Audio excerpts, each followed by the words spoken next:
దేవుని రాజ్యము కొరకు నెంబర్ 1 ఎదురు చూసేటువంటి వ్యక్తి. అంతేకాదు, ఇక్కడ వాక్యంలో అసలు చాలాసార్లు రాయబడి ఉన్నది ఏంటో తెలుసా?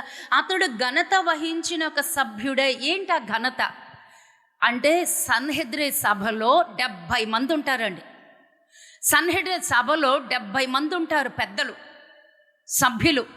ఆ సభ్యుల్లో ముఖ్యుడు, అందులో ఆయన ఘనత వహించిన వాడు, అందులో ఆయన ధనవంతుడు. ఆ ధనవంతుడే, కానీ అతని గురించి సాక్ష్యం ఏంటో తెలుసండి? సజ్జనుడు, నీతిమంతుడు, దేవుని రాజ్యము కొరకు ఎదురు చూచువాడు. అంతే, లూకాసు వార్తలో ఇంకా స్పష్టంగా వ్రాయబడి ఉన్నది. ఇంకా ఏంటో తెలుసండి? అతడు సజ్జనుడు, నీతిమంతుడు అయ్యుండి, అబ్బా ఎంత బాగుందండి! అతడు సజ్జనుడును నీతిమంతుడు అయ్యుండి, ధనవంతుడు మాత్రమే కాదు, ఘనత వహించిన వాడు మాత్రమే కాదు, పేరు ప్రఖ్యాతులు కలిగిన వాడు మాత్రమే కాకుండా నీతిమంతుడయ్యుండి వారి ఆలోచనలకు, వారు చేసిన పనికిని సమ్మతించక. యేసు ప్రభుని సిలువ వేయాలని ఎక్కడ తీర్పు తీర్చబడింది చెప్పండి, గుర్తుంటే? న్యాయ విధాన సభ, యూదుల న్యాయ విధాన సభ. సన్హెద్రే సభలోనే 70 మంది యూదులుంటారు. ఆ యూదుల్లో ధర్మశాస్త్రాన్ని అంతటినీ క్షుణ్ణంగా ధ్యానించినటువంటి వారు. అది ఒక పార్లమెంటు సభతో సమానమండి. దానిలో ఆ తీర్పు తీరుస్తారు, జడ్జిమెంట్ అమలు చేసే అధికారం మాత్రం వాళ్ళకి లేదండి. యూదుల న్యాయ విధాన సభ, సన్హెద్రే సభ అంటే ఏంటంటే యూదుల న్యాయ విధాన సభ. అదొక కోర్టు. ఆ కోర్టులోనే యేసు ప్రభుకి సిలువ వేయాలని తీర్పు తీర్చబడింది. ఆ తీర్పు తీర్చబడినప్పుడు దేవుడు ఆయన గురించి లూకాసు వార్తలో, మత్తయి వార్తలో ఏమని వ్రాయబడి ఉన్నదంటే, అతడు నీతిమంతుడై ఉండి వారి ఆలోచనలకు, వారు చేసిన పనికి సమ్మతించాడా? ఆయన ఎక్కడున్నాడు? ఆయన ప్రొఫెషనల్ ఏంటి? ఆయన ఒక సన్హెద్రే సభలో ఒక ముఖ్యుడు, సభ్యుడు, ఘనత వహించిన వాడు. ఆ 70 మంది తీర్మానం కావాలి. ఆ 70 మంది తీర్మానంలో ఏమవుతుందో తెలుసండి? ఆ 70 మంది ఎస్ చెప్పాలి. ఆ 70 మంది తీర్మానం తీసుకుంటారు. ఆ తీర్మానం తీసుకున్నప్పుడు అన్యాయపు తీర్పుకి ఈయన ఊరుకోలేదండి. ఈయన సమ్మతి తెలపలేదు, ఈయన అంగీకరించలేదు. అంటే 69 మంది ఒక మాట చెప్తే ఈయన ఒక్కడే దేవుడి కొరకు నిలబడ్డాడండి. హల్లెలూయా! అదండి రక్షణ అంటే, అదండి రక్షణ. అది మనకు దేవుడికి కావాల్సింది. అది రోషం కావాలి. మందిరంలో ఉన్నప్పుడు మాత్రమే రోషంగా ఉండి, మందిరంలో ఉన్నప్పుడు మాత్రమే మన భక్తిని కాపాడుకుంటూ, మరి మా గృహాల్లోకి వెళ్ళినాక, లేకపోతే సంత వీధుల్లోకి వెళ్ళినాక, మన బంధువుల దగ్గరికి వెళ్ళాక మన నీతి మారిపోయి, మన పద్ధతులు మారిపోయి, మన మాటలు మారిపోయి, మన సినిమాలు మనం చూసే విధానం మారిపోయి ఉంటే నువ్వెక్కడ నీతిమంతురాలు అవుతావు? మనం ఎక్కడ నీతిమంతులం అవుతాం? ఇప్పుడు ఇక్కడ ఎలా ఉన్నామో ఎప్పుడు కూడా అక్కడ అలాగే ఉండాలండి. ఆయన 70 మంది సభలో కూడి ఒక యూదుల న్యాయ విధాన సభలో కూర్చుండి కూడా వాళ్ళు అక్కడ అన్యాయపు తీర్పు తీరుస్తుంటే వాళ్ళ ఆలోచనలకి కనీసం ఏకీభించలేదు, కనీసం మాట్లాడలేదు, కనీసం తీర్పు తీర్చలేదు. ఈయనొక్కడే సెపరేట్ అయిపోయాడండి. ఆ అన్యాయాన్ని ఎదిరించిన వాడు 70 మందిలో 69 మంది ఒక మాట చెప్తే, మరి ఒక్కడే ఒక మాట చెప్తే గెలుస్తుందా? ఒప్పుకుంటారా? ఆయన ఎలా చూస్తారో సార్ చెప్పండి. ఆయన్ని రిసీవ్ చేసుకుంటారా? ఆయన మాటకి విలువిస్తారా? విలువివ్వరు. దేవుడి కొరకు నిలబడితే విలువిస్తారా? విలువివ్వరు. వాళ్ళు విలువివ్వలేదు కదా అని నీ విలువను నువ్వు పోగొట్టుకుంటావా? నీ విలువలు పోగొట్టుకుంటావా? ఈరోజు మన ఆత్మీయ జీవితం ఎలా ఉంది? మత్తయి సువార్తలో ఇందాక మళ్ళీ అందుకే చదివించాను. అక్కడ దేవుని వాక్యం ఏం సెలవిస్తుంది? ఈరోజు హెడ్డింగ్ చింటూ పెట్టుంచి హెడ్డింగ్ తెగింపు. అరిమతయి యోసేపు యేసయ్య గురించి చేసినటువంటి తెగింపు. ఆ సన్హెద్రే సభలో వేరుగా ఉన్నాడు అనంటే 69 మంది ఒక మాట మాట్లాడి, ఇతను ఒక్కడే ఒక మాట మాట్లాడాడు. వాళ్ళ ఆలోచనలతో కూడా ఏకీభవించలేదు. వారి అన్యాయపు తీర్పుని ఆయన అంగీకరించలేదు. దేవుని రాజ్యము కొరకు కనిపెడుతున్నాడు, వాళ్ళతో సమ్మతించలేదు. అంటే దాని నుంచి బయటకు వచ్చాడు, ఆ సభలో నుంచి బయటకు వచ్చాడు. ఆ సభలో నుంచి వాకౌట్ చేశాడు. ఆ సభ రాకొద్దు అనుకున్నాడు. ఆ అధికారం నాకొద్దు, ఆ హోదా నాకొద్దు, ఆ డబ్బు నాకొద్దు. వీళ్ళు అన్యాయపు తీర్పు తీరుస్తున్నారు. యేసు ప్రభుని చనిపోయినప్పుడు బళ్ళెముతో పొడిచినటువంటి అతని పేరేంటండి? దేవాస్తోత్రం, బాగా పనిచేసింది వాక్యం. లాగినస్. అతను ఎవరండి? శతాధిపతి. శత అంటే ఎంత అండి? 100 మందికి అధిపతి. పొడిచినవాడు ఆయనే. అతను ఒక కన్ను అంధత్వం కలిగినటువంటిది. ఆయన ఎన్ని గంటలు ఉన్నాడు అంటే 16 గంటలు ఉన్నాడు. ఆ రాత్రి గెత్సెమనే తోటలోంచి పట్టుకొని వెళ్ళిన దగ్గర నుంచి యేసు ప్రభు సిలువ వేయబడినంత వరకు ఆ 16 గంటలు అతను రక్షణ పొందేశాడండి. అతని గురించి ఏం చెప్తున్నాడు? ఇతడు నీతిమంతుడు. అతడు ఈ సిలువ మీద పలుకుతున్నటువంటి 7 మాటలు బహుభద్రంగా విన్నాడండి, హృదయంలో భద్రపరుచుకున్నాడండి. ఆయన ఎవరంటే రోమియుడు, యూదుడు కాదు. ఆ శతాధిపతి లాజినస్ ఎవరు అంటే రోమియుడు. చాలా కఠినాత్ములు, క్రూర హృదయం ఉంటుంది. అలాంటి వ్యక్తి ఇతడు నీతిమంతుడు అని ఎలా చెప్పగలిగాడు? అతను చనిపోయాడా లేదని ఆ పెద్ద సుత్తితో కొడదామని వచ్చాడు, కానీ అక్కడ తల్లి ఉండడాన్ని చూసి ఆగాడు. ఈ లోపల ఆయన చనిపోయాడని తెలిసింది. ఆ గవర్నమెంట్కి ఆయన అప్పగించాలి, ఆ బాధ్యతలు, ఆ రుజువులు అవన్నీ అప్పగించాలి. తన పని అయిపోయిందా లే, బళ్ళెంతో పొడిచాడు. ఆ పొడిచినప్పుడు చివరి రక్తపు బొట్టు, ఆ చివరి నీరు ఆయన మీద పడిందండి. ఆ చివరి రక్తపు బొట్టు ఆయన అంధత్వం కలిగిన ఆ కన్ను మీద పడినప్పుడు ఆ కన్ను తెరవబడింది. యేసయ్య పాదాల దగ్గర మోకరిల్లాడు. దేవా, నిన్ను పొడిచింది నేనే, నువ్వు నిజంగా నీతిమంతుడివి. ఆయన వాక్యం మనం చదివాం కదా మత్తయి సువార్తలో. ఈయన నిజంగా నీతిమంతుడు. ఆ భూకంపం కలగడం చూశాడు, ఆ దేవాలయపు గర్భాలయపు తెర చిరిగిపోవటం చూశాడు, ఆ యొక్క ప్రకృతి విలయతాండవం చేయటం చూశాడు. ఇతను నీతిమంతుడు, ఇతనికి అన్యాయపు తీర్పు తీర్చాడు. అంతేనండి. ఎప్పుడైతే ఆయనకి స్వస్థత వచ్చిందో, 16 గంటలు ఆయనతో సహవాసం చేసినప్పుడు ఎప్పుడైతే స్వస్థ వచ్చిందో, వెంటనే అతనికి ఉన్నటువంటి ఉద్యోగాన్ని వదిలేశాడండి. వెళ్ళిపోయాడు. ఎక్కడ, ఏ దేశంకి వెళ్ళిపోయాడండి? వెరీ గుడ్ కుమార్, దేవునికి స్తోత్రం. Turkey. Very good, thank you lord. Cappadocia ప్రాంతానికి వెళ్ళి ఒక సంఘాన్ని స్థాపించాడండి. అక్కడి నుంచి వెళ్ళిపోయాడు. 2 ఉన్నారు అక్కడ సైనికులు, వాళ్ళని తీసుకుని వెళ్ళిపోయాడు. తర్వాత జడ్జిమెంట్ వచ్చింది. దేవుని కొరకు హతసాక్షిగా చనిపోయాడు. శిరచ్ఛేదనం చేశారు అతనికి. హల్లెలూయా. ఆయన ఏమని తీర్మానం చేసుకున్నాడు? శతాధిపతి, 100 మందికి అధిపతిగా రూల్ చేసే కంటే యేసయ్యకి దాసుడుగా బ్రతకటం మంచిది. చప్పట్లు కొట్టి దేవునికి స్తోత్రాలు చెల్లించుకుందా. ఈ డబ్బు నన్ను దేవుడి సంతోష పెట్టలేదు, ఈ డబ్బు నాకు అక్కర్లేదు, ఈ అన్యాయపు తీర్పులు నేను తీర్చలేను, యేసు ప్రభు వ్యతిరేకంగా నేను మాట్లాడలేను. లాజరస్ తీసుకున్న నిర్ణయం, ఆ హోదా నాకొద్దు, ఆ అధికారం నాకొద్దు, ఈ సామ్రాజ్యం నాకొద్దు, ఆ ఇల్లు వాకిలు కూడా నాకొద్దు, ఆ పట్టణంలో నేను ఉండను. టర్కీ దేశానికి వెళ్ళిపోయాడండి. కప్పదొకియా ప్రాంతానికి వెళ్ళిపోయాడు. ఆ ప్రాంతం అంతా తిరుగుతూ సువార్త ప్రకటిస్తున్నాడు. ఈ రోజు మన సాక్ష్యం ఏమైంది? రక్షణ పొంది ఎంతకాలము నుంచి మనం ఎన్ని ఆత్మలు సంపాదించాం. నిన్న రవి ఇంటికి వెళుతున్నప్పుడు దేవుడు నాకు చక్కగా మాట్లాడేది మాట ఏంటో తెలుసా? నువ్వు పరలోకం వస్తే, అమ్మా నువ్వేం చదువుకున్నావు భూమి మీద? అమ్మా నువ్వెంత సంపాదించావు భూమి మీద? అమ్మ భూమి మీద నువ్వెంతవరకు గడించుకున్నావు? ఏమి ఆర్జించావు, ఏమి కూడబెట్టావు? అవి అడగడండి. కనీసం అమ్మ నువ్వేం చదివావు అని కూడా అడగడు. ఆయన అడిగే ప్రశ్నకి నేను సిద్ధంగా ఉన్నానండి. మనం సిద్ధంగా ఉండాలి. ఆయన అడిగే ప్రశ్న ఏంటో తెలుసా అండి? అమ్మ నా కోసం ఎన్ని ఆత్మలు తెచ్చావు, నా కోసం ఎంతమందిని సిద్ధపరిచావు? నిన్నటి దినాన ఒక మంట పుట్టిందండి నాలో. నేను వెళ్ళిపోతాను ఇంకెక్కడి నుంచి సువార్తలకు బయటికి. నిన్నటి దినాన దేవుడు నాతో వాక్యం ధ్యానిస్తున్నప్పుడు మంట కలగజేశాడు. సువార్తకెళ్ళు, నువ్వు అడుగు పెట్టిన ప్రతి స్థలము నేను నీకు ఇస్తాను. నువ్వు ఉజ్జావు కావు. ప్రార్థన చేసినప్పుడు నా మీదకి అభిషేకం, నువ్వు మందసాన్ని ఆపించినటువంటి ఆ ఉజ్జావు కాదు, ఒబేదేదువి. ఆ ఒబేదేదు మందసాన్ని తీసుకుని ఇంటికి వెళ్ళినప్పుడు ఎంత మంది దీవించబడ్డారు. 3 నెలలు ఆ ఇంట్లో ఉంది మందసం. 68 మంది ద్వారపాలకులుగా, గాయకులుగా, దేవుని మందసములో, దేవుని మందిరము దగ్గర, దేవుని ఆలయంలో 68 మంది ఆ కుటుంబంలో రక్షణ వచ్చేసిందండి. అటువంటి దీవెనకి ఇస్తాను. నువ్వు సంతోషంగా బయటికి వెళ్ళిపో, నీతో పాటు నేను వస్తాను, నువ్వు నన్ను తీసుకెళ్ళు. అది నిన్న దేవుడు నాతో మాట్లాడింది. వాళ్ళ ఇంటికి వెళ్ళి నేను బ్లెస్ అయిపోయానండి. హల్లెలూయా. హల్లెలూయా, దేవునికి స్తోత్రం కలుగునుగాక.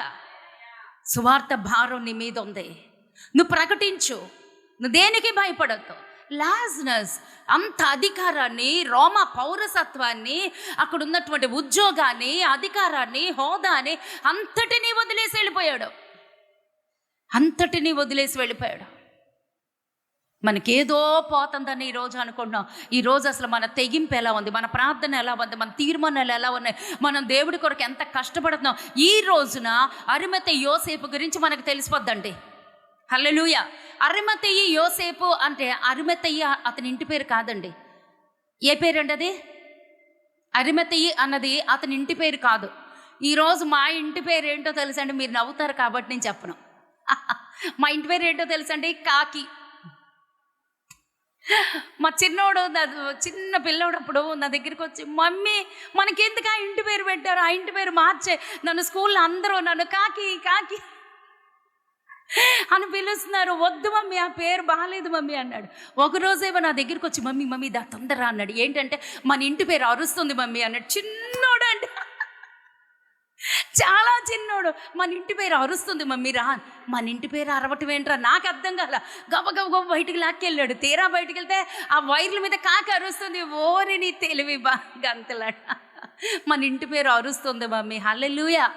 ఈ అరిమతయి యోసేపు అన్నది అతని ఇంటి పేరు కాదండి. ఏంటో తెలుసా అండి? అతని ఊరి పేరు. అరిమతయి అన్నది ఒక ఊరు. ఆ ఊరి పేరు ఇతనికి ఎలా వచ్చేసింది అంటే, ఆ ఊరిలో మంచి పేరు సంపాదించుకున్నాడు అండి. ఆ ఊరికి దీవెనకరంగా మారిపోయాడు, ఆ ఊరికి ఆశీర్వాదకరంగా మారిపోయాడు. అందుకే ఆ ఊరి పేరే అతని ముందు వచ్చేసిందండి. హల్లెలూయా. అరిమతయి యోసేపు దీవెనకరంగా మారిపోయాడు. నానా, మరి నిన్ను బట్టి నీ ఇల్లు దీవించబడుతుందా? నిన్ను బట్టి నీ కుటుంబం ఆశీర్వదించబడుతుందా? నిన్ను బట్టి నీ కుటుంబం ముక్కలైపోతుందా? ఎలా ఉంది? మన ఇంటికి దీవెనకరంగా, మన ఇంటికి ఆశీర్వాదకరంగా, మన ఇంటికి ప్రార్థన గోపురంగా మనం ఉండాలండి. దేవునికి స్తోత్రం కలుగునుగాక. హల్లెలూయా, హల్లెలూయా. అరిమతయి యోసేపు అన్నది అతను ఊరి పేరు. ఆ ఊరంతటికి దీవెనకరంగా ఉన్నాడు. అందుకే అతని పేరు అరిమతయి యోసేపు. మగ్దలేనే మరియా అన్నది కూడా ఆ ఇంటి పేరు కాదండి. మగ్దలేనే అన్నది ఆ ఊరి పేరు. ఆ ఊరంతట్లో ఆమె పాపాత్మురాలే ఒకప్పుడు, కానీ తన ప్రవర్తన మార్చుకుంది. నాన్న, యేసుప్రభుకి అనేక సార్లు ఆతిథ్యం ఇచ్చింది.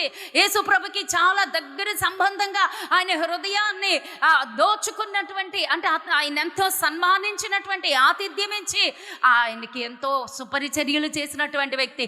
అందుకే ప్రాముఖ్యత కలిగిన వ్యక్తిగా మారిపోయింది. ఆ ఊరంతటికి ఆమె బట్టి దీవెన. అందుకే మగ్దలేనే మరియా అని వచ్చింది. పొంతి పిలాతు అన్నారు కదండి. పొంతి అన్నది కూడా అతని పేరు కాదండి అమ్మా. పొంతి అన్నది కూడా అతని పేరు కాదు. పొంతి అంటే ఆ ఊరు కూడా కాదు. పొంతి ఏంటంటే అమ్మా బిరుదు. కరెక్ట్. పొంతి అన్నది బిరుదు. అతను మొదట చిన్న స్టేజ్లో ఒక సైనికుడిగా ఉన్నాడు. ఆయన చేసిన యుద్ధాలన్నింటిలో గెలవటము అది చూసి ఒక పొంతి, వాళ్ళు రోమన్స్ కదా, అక్కడ ఉన్నటువంటి ఒక బిరుదు పొంతి పిలాతు. హల్లెలూయా. మరి నీ బిరుదేంటి? నీ గుర్తింపు ఏంటి? నీ త్యాగం ఏంటి? నీ తెగువేంటి? ఎలా ఉంది మన ఆత్మీయ జీవితం? అతను ఊరంతటికి ఆశీర్వాదకరంగా, దీవెనకరంగా ఉండిపోయాడు. మరి మన ఇంటికి మనం ఎలా ఉన్నాం? మనం దీవెనకరంగా ఉన్నామా? ఆశీర్వాదకరంగా ఉన్నామా? ఓకే, అది పక్కన పెట్టేసేద్దామండి. హల్లెలూయా. మరి అరిమతయి యోసేపు యేసుప్రభు చనిపోయేటప్పుడు ఆ తీర్పు తీరుస్తున్నప్పుడు, ఆ తీర్పులో, అన్యాయపు తీర్పులో అతని సభలోనే ఉండొచ్చు. సన్హెడ్రిన్ సభలో, యూదుల న్యాయ విధాన సభలో ఒక ముఖ్యుడిగా ఉన్నాడు, ఒక ఘనుడుగా ఉన్నాడు. ఇప్పుడు 69 మంది ఇది అన్యాయం అని తెలుసు. ఈ రోజున 69 మంది కూడా తీర్పు తీర్చారు. ఇప్పుడు నేను మాట్లాడితే నా పోస్ట్ ఏమవుతుందో, ఇప్పుడు నేను ఒక్కడనే నోరెత్తానంటే నా జాబ్ ఏమవుతుందో, నా హోదా ఏమవుతుందో అని అనుకోలేదండి. సమ్మతించలేదు. అక్కడున్న ఆ స్థలంలో నుంచి బయటకు వచ్చేసాడు. నీ ఆత్మీయ జీవితానికి ఏది ఆటంకంగా ఉండకూడదు. యేసయ్య అంటే నాకు చాలా ఇష్టం, యేసయ్య అంటే నాకు చాలా ప్రేమ అందరం అంటాం. కానీ ప్రవర్తన ఎలా ఉంది?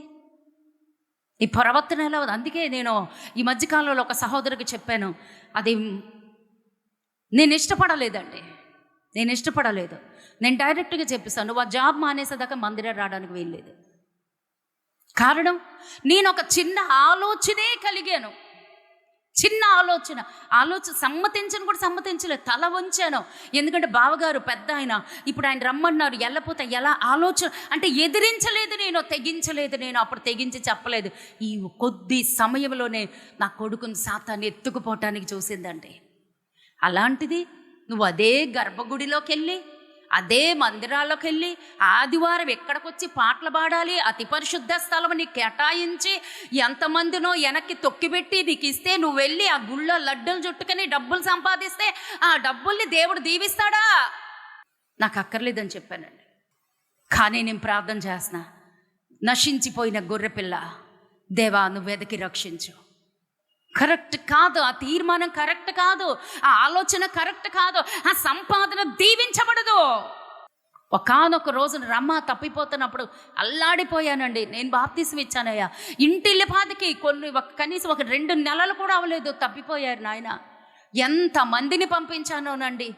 అలాగే పిల్లల్ని పంపించాను, వాళ్ళ పిల్లలతో మాట సునీత పద్మని పంపించాను. ఎన్ని ఫోన్లు, వీళ్ళు అక్కడికి వెళ్ళి అక్కడి నుంచి నాతో ఫోన్లు మాట్లాడించుకున్నాను. ఎన్ని చెప్పినా అవలా. చివరికి ఒక రోజున నేను బాధ్యత కడిగి ఉండాలి, అప్పటికి ఎన్నో చేశాను ప్రయత్నాలు. చివరి ప్రయత్నం నేను వెళ్ళానండి. అమ్మా నువ్వు చేసే తప్పు, దేవుడి సన్నిధికి దూరంగా ఉండకూడదు రా అని చెప్పి మాట్లాడదాం అంటే గడప లోపల అడుగు పెట్టనేలేదండి. బయటే నుంచున్నాను పావుగంట, కనీసం ఆ మొహం ఇప్పటికీ చూడాల, రాలేదు బయటికి. అంటే మందిరానికి రావటం ఇష్టం లేదు. ఎందుకు ఇష్టం లేదమ్మా? నీకు వాక్యం నచ్చలేదా? ఏదన్నా ఘాటుగా అనిపించిందా? తప్పదు, నేను కాపరని ఎక్కడన్నా గుచ్చుకుందేమో, సరిదిద్దుకో అంటే లేదు పాస్టర్ గారు. ఎందుకంటే అమ్మాయి వచ్చి 2 నెలలే, అంటే బాప్తిసం తీసుకుని 2 నెలలే, అంతకుముందు నుంచి వస్తుంది. లేదు పాస్టర్ గారు. ఎందుకమ్మా అంటే మేము 12ంటికే భోంచేస్తామండి, మీరు 1 గంట దాకా చెప్తున్నారు, మేము ఉండలేము. ఓ అదా నెపం. సరే అమ్మ. తర్వాత నేను 12ంటికి ముగ్గేసిన ప్రారంభించా. అమ్మ 12ంటికి ముగించేస్తున్నా రా తల్లిగా అన్న, రాలేదండి. తెల్ల బట్టలు వేసుకొని బల్లారాధన ఇక్కడ ముగించుకొని మేము అందరం తెల్ల బట్టలతోనే వెళ్ళి ఆ గుమ్మం ముందే నించున్న, తలుపు కూడా తీయలేదండి, బయటకు కూడా రాలేదు. ఆ పిల్లోడు ఎప్పుడో పిలవగా అక్కడే కూర్చున్నాడు, రావట్లేదు. పావుగంట నించున్నాను, అందరూ నించునే ఉన్నాం, తలుపు కూడా తీయలేదు. అప్పుడు నేను అన్న, ఇంకెప్పుడు నేను మీ ఇంటికి రాను, మీరు నా దగ్గర రావద్దు. అంతే. అంత విలువ లేదా? దైవజనులంటే అంత విలువ లేదా? దేవుడి బిడ్డలంటే విలువ లేదా? వచ్చానండి. 1 నెల కూడా తిరిగి అవ్వలేదు, అతను సూసైడ్ చేసుకొని చనిపోయాడు. ఏమైంది? శాపం ఏలుబడి చేస్తుంది. దేవుని పిలుపుకి లోబడాలండి. దేవునికి స్తోత్రం కలుగునుగాక. భయంకరమైనటువంటి దినాల్లో మనం ఉన్నామండి. మన భక్తిని కాపాడుకోవాలి, మన విశ్వాసాన్ని కాపాడుకోవాలి. ఈ రోజున పరిస్థితులు ఏమై తల్లకిరిందులు అయిపోయింది. చాలా జాగ్రత్తగా ఉండాలి. నేను దేవుడికి లెక్కప్ప చెప్పాలి, మీరు దేవుడికి లెక్కప్ప చెప్పాలి మన పరిస్థితులను బట్టి. దేవునికి స్తోత్రం.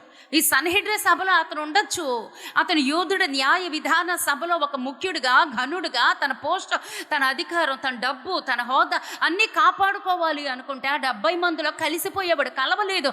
మరి ఆత్మీయ జీవితం ఎక్కడికి వెళ్ళినా అలా ప్రత్యేకించబడిన దానిగా నువ్వు ఉండాలి. హల్లెలూయా. నీ ఆత్మీయ జీవితంలో ఈ కళంకం అనేది కలగకూడదు. ఒక ప్రత్యేకమైన జీవితం. మన ఆలోచనలో ఆ ఆలోచనలో సమ్మతించలేదు అని వాక్యం రాయబడి ఉంది. సమ్మతించలేదు, అసలు ఆ ఆలోచన కూడా వెళ్ళలేదు. ఆయన బయటకు వచ్చేసాడు. అందుకే ఈ రోజున ఆయన గురించి పరలోకం సంతోషిస్తుంది, భూలోకంలో ఆయన సాక్షిగా దేవుడు నిలిపాడండి. అందుకు దేవునికి స్తోత్రం కలుగునుగాక. హల్లెలూయా. అరిమతయి యోసేపు బయటకు వచ్చేసాడు. ఆ తర్వాత ఆయన చనిపోయిన తర్వాత ఏం చేశాడో చూద్దాం, చూడండి. అరిమతయి యోసేపు అని యోధుడు, పట్టణపు సభ్యుడే యోసేపు అని ఒకడు ఉండెను. అతడు సజ్జనుడు, నీతిమంతుడై ఉండి వారి ఆలోచనలను, వారు చేసిన పనికిని సమ్మతించక దేవుని రాజ్యము కొరకు కనిపెట్టుచుండివాడు. అతడు పిలాతు వద్దకు వెళ్ళి, అదండి తెగింపు, రోమా గవర్నర్ దగ్గరకు వెళ్ళి అతను చనిపోయిన తర్వాత అతని దేహము అతనికి ఇమ్మని పిలాతు వద్దకు వెళ్ళి యేసు దేహము తనకిమ్మని అడుగుకొని దానిని కిందికి దింపి. హల్లెలూయా. గలతీ పత్రికలో ఒక వాక్యం సెలవిస్తుందండి, మ్రాను మీద వ్రేలాడిన ప్రతి ఒక్కడు శాపగ్రస్తుడు. మ్రాను మీద వ్రేలాడినటువంటి ప్రతి ఒక్కరు కూడా శాపగ్రస్తుడు అని వ్రాయబడి ఉంది కదా. అతని విశ్వాసం ఎలా ఉంది? అతను మ్రాను మీద నుంచి ఏం చేశాడంటే దింపుతున్నాడు చేతులతో పట్టుకుని. ఇతడు శాపగ్రస్తుడు కాదు. ఇతడు నీతిమంతుడు. అతని విశ్వాసం ఎలా ఉందో చూడండి. ఇతడు నీతిమంతుడు, అందుకని తెగించి, మత్తయి సువార్తలో ఉంటుంది, తెగింపుతో పిలాతు గవర్నర్ దగ్గరికి, రోమా గవర్నర్ పిలాతు దగ్గరికి వెళ్ళిపోయి, ఆ దేహం నాకు కావాలి. ఏం చేసుకుంటావు ఆ దేహాన్ని? మామూలుగా అయితే ఈరోజు మనం ఎవరైనా చనిపోయారు అనుకోండి, తర్వాత ఒక గంటకి ఏమవుతుంది? ఇప్పుడు ఎవరో చనిపోయారు అనుకుందాం బయట లోకంలో, చనిపోయిన మరుక్షణం ఏమంటారు? పేరు పెట్టి పిలుస్తారా? బాడీ, శవము అంటే దేనికి పని? పేరు మారిపోతుందిగా. పేరు పెట్టి ఎవడన్నా పిలిచాడా చెప్పండి? పిలవడం. బాడీ తీసేశారా లేదా? పేరు పెట్టి అతన్ని తీసారా లేదా? అతను వచ్చాడా? బతికున్నంత వరకే నీ పేరు. చచ్చిపోయినాక మన పేరు మారిపోదు, ఒక నిమిషంలోనే మారిపోద్దమా? దానికోసమే తాపత్రయమా? ఆ తర్వాత ఏమంటారు? ఒక రోజు కూడా ఉంచరు. ఎప్పుడు తీసేస్తారమ్మా ఈ బాడీని? నానా, అందుకే దేనికోసం ప్రయాసపడుతున్నావు? ఆ బతికున్నప్పుడే ఏం చేసినా, చనిపోయిన తర్వాత ఒక గంట కూడా ఎవరు ఇష్టపడరు. ఎప్పుడు తీసేస్తారా? బాడీ పాడైపోద్ది, బాడీ కుళ్ళిపోద్ది, బాడీ వాసన వచ్చి ఇంక ఇంతే. పేరు పెట్టి ఎవడన్నా పిలుస్తాడు చెప్పండి? ఎవరు పిలవరు. పేరు మారిపోద్ది. ఒక రోజు కూడా ఉంచుకోరు. ఆ తర్వాత నుంచి ఎప్పుడు తీసేస్తారు, ఎప్పుడు పాతి పెట్టేస్తారు. కానీ అరిమతయి యోసేపు ఏమన్నాడు? ఆ శవము దగ్గర కోసం తాపత్రయపడుతున్నాడు. ఆ శవముకి నాకు కావాలి. ఏం చేసుకుంటావు? ఏమి చేయరు. ఆయన ఏం ఘనపరచటానికి, ఆయన క్రమముగా ఆయన భద్రపరచుకోవటానికి, అంటే ఆయన ఎంత ప్రేమిస్తున్నాడో చూడండి. మరి ఈ రోజున మన ప్రేమ ఎలా ఉంది? ఆయన చనిపోయిన శవము కొరకు తాపత్రయపడుతున్నాడు. అంటే ఆ చనిపోయిన శవము దేనికి? చనిపోయిన శవం ఏమైనా అద్భుతాలు చేస్తుందా? వాక్యం చెప్పుద్దా? ఆశ్చర్య కార్యాలు ఏమీ చేయరు. కానీ తాపత్రయపడు అంటే నీకు కష్టం వచ్చినప్పుడు, నీకు నష్టం వచ్చినప్పుడు, నీకు రోగం వచ్చినప్పుడు దేవుడి మీద నీ విశ్వాసం ఎలా ఉంది? నీకు నిందలు వచ్చినప్పుడు, నీకు అవమానాలు కలిగినప్పుడు దేవుడి మీద అదే పటిష్టమైనటువంటి విశ్వాసం ఉందా? అవే తీర్మానాలు ఉన్నాయా? అదే బలమైనటువంటి ప్రేమ నిన్ను వెంబడిస్తుందా? దేవుడు వెంబడిస్తున్నావా? నువ్వు వెంబడించే విధానం ఎలా ఉంది? అవమానం వచ్చినప్పుడు, అనారోగ్యం వచ్చినప్పుడు, సమస్యలు వచ్చినప్పుడు, శోధనలు వచ్చినప్పుడు, ఆర్థిక ఇబ్బందులు వచ్చినప్పుడు, నీ జీవితం అల్లకల్లోలం అయిపోతున్నప్పుడు, అవన్నీ చనిపోయిన శవానికి సాదృశ్యం. ఆ యేసు ప్రభు చనిపోయిన తర్వాత అది పాతి పెట్టడానికి తప్ప దేనికి పనికిరాదు. ఆయన వల్ల ఏ లాభం లేదు. అది మన భాషలో. ఆయన వల్ల ఏ లాభం లేదు. ఆయన వల్ల ఏ లాభం ఆర్జించడు. నీ ప్రేమ అలా ఉండాలి,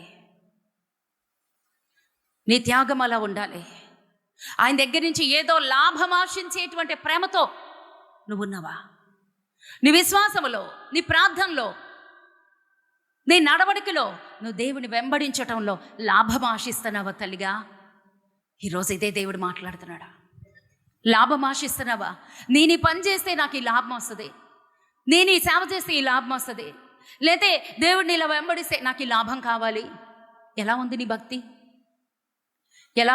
దేవుడిని నమ్ముకుంటే మా అప్పులు తీరిపోతాయి, దేవుడిని నమ్ముకుంటే మాకు ఈ సమస్యలు పోతాయి. అలా ఉందా భక్తి? అలా ఉండటానికి వీల్లేదు.